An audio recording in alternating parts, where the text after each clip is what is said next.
Have you ever heard of the word the Holocaust?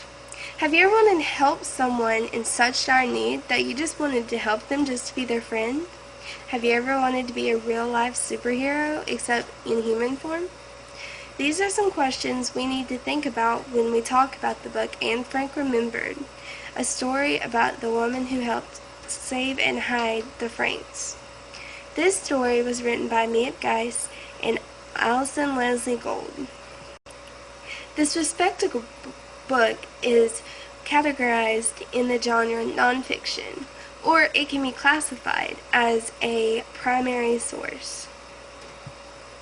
Anne Frank Remembered is about the girl who helped save Anne Frank, Miep Geist. It is told in Miep Geist's point of view. Miep starts the book with a background of her childhood. She was born in Vienna, Austria, on February 15, 1909.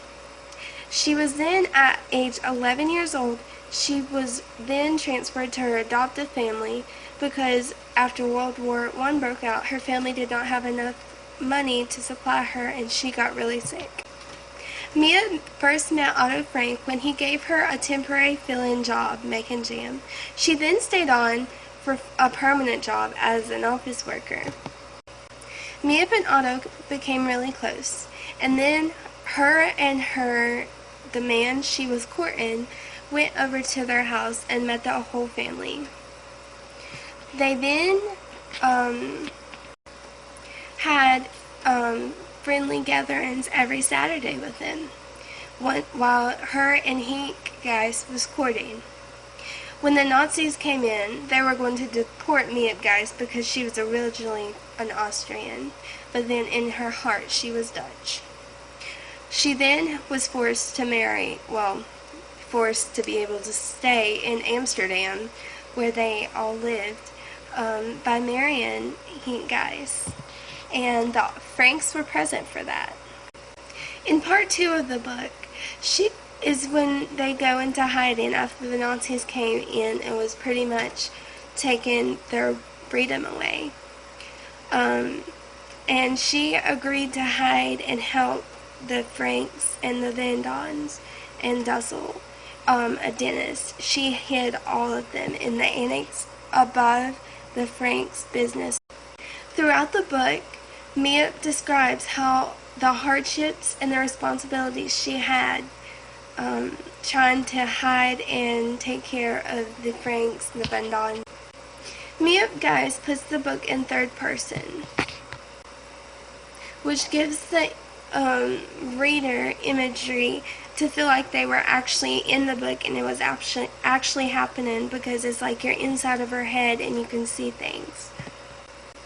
Miep also splits the book into 2 sections, one before they were hiding and one after.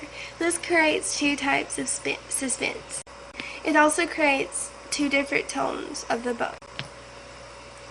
In the first part of the book, the suspense is, will the Nazis invade Amsterdam? Will the Jews be okay? Will the Franks be okay? And the tone of the book is still happy. She's still talking about happiness and their get-togethers and stuff. And then in the second part of the book, the suspense is, will the Franks be found? Will I have enough food to help all these people? The responsibilities and the roles of trying to keep everyone safe, even herself. I definitely recommend this book. If you are interested in the Holocaust or if you like history. Even if you don't, you will greatly have more respect for the Jewish people and what they went through. It is a very moving story for adults, young adults, teenagers that are mature, very interested in this stuff. And it will inspire girls and boys around the world, that a somebody can be a nobody 4 years ago. You will just have to see when